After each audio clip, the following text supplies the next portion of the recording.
রাসূলুল্লাহ সাল্লাল্লাহু আলাইহি সাল্লাম মক্কার বিখ্যাত বনু হাশিম বংশে ৯ রবিউল আউয়াল সোমবার দিবস রজনীর মহাসন্ধিক্ষণে সুবহে সাদিকের সময় জন্মলাভ করেন। ইবনে সাদ হতে বর্ণিত হয়েছে যে রাসূলুল্লাহ সাল্লাল্লাহু আলাইহি সাল্লামের মা বলেছেন, যখন তার জন্ম হয়েছিল তখন আমার শরীর হতে এক জ্যোতি বের হয়েছিল, যাতে শাম দেশের অট্টালিকা সহ আলোকিত হয়েছিল। ইমাম আহমদ রাদিয়াল্লাহু তাআলা আনহু বলেছেন, নবী করিম সাল্লাল্লাহু আলাইহি সাল্লামের জন্মের সময় কিছু উল্লেখযোগ্য ঘটনা নবুয়তের পূর্বাভাস স্বরূপ প্রকাশিত হয়। কিসরা প্রাসাদের ১৪টি সৌধচূড়া ভেঙে পড়ে। প্রাচীন পারস্যিক যাজক মণ্ডলীর উপাসনাগারগুলো যুগ যুগ ধরে প্রচলিত হয়ে আসা অগ্নিকুণ্ডগুলো নির্বাপিত হয়ে যায়।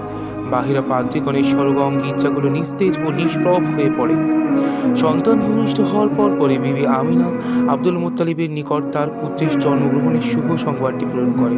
এই শুভ সংবাদ শ্রবণে মাত্রই তিনি আনন্দ ও উদ্বেল চিত্তে স্মৃতিকাগারে প্রবেশ করে নবজাতককে কোলে তুলে নিয়ে কাবাগৃহের সামনে উপস্থিত হন। তারপর অপূর্ব সুষমমণ্ডিত শিশুর মুখমণ্ডলে আনন্দশ্রু সজল দৃষ্টি নিক্ষেপ করে আল্লাহর দরবারে শুকরিয়া আদায় করতে থাকেন এবং তার সার্বিক কল্যাণের জন্য প্রার্থনা করতে থাকেন।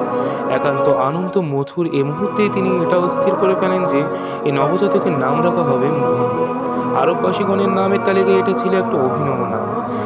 তারপর আরবের প্রথা অনুযায়ী ৭ম দিনে তার খতনা করা হয়। তার মাতার পর রাসূলুল্লাহ সাল্লাল্লাহু আলাইহি সাল্লামকে সর্বপ্রথম দুগ্ধ পান করিয়েছিলেন আবু লাহাবের দাসী সুয়াইবা।